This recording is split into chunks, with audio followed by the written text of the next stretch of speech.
Voilà, nous en avons terminé avec les interventions au nom des groupes politiques. Je passe maintenant la parole à M. Preda pour 1 minute 30. Madame la haute représentante, Monsieur le commissaire, la nouvelle stratégie sur l'élargissement est une occasion de réaffirmer avec force notre engagement en faveur de la région et offrir enfin une perspective crédible d'élargissement pour les pays des Balkans de l'Ouest. Une perspective crédible signifie pour moi donner des repères temporels clairs, donner des dates pour tous les pays de la région et pas seulement pour deux. Il y a là toute une génération qui n'a connu que l'attente de l'adhésion à l'Europe, une Europe à laquelle ils appartiennent pourtant historiquement et culturellement.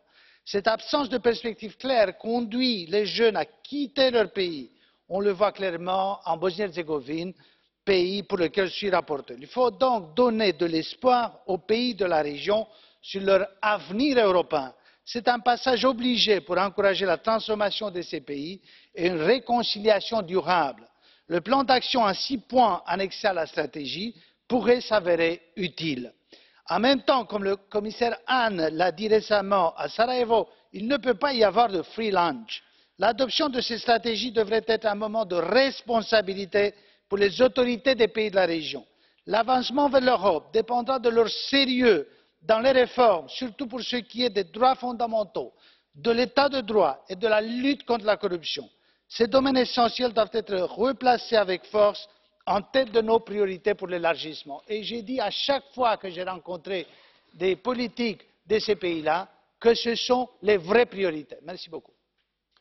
Thank you. Now for 2 minutes, Mr. Merci. Monsieur Fleckenstein, 2 minutes. Das ist ein guter Tag.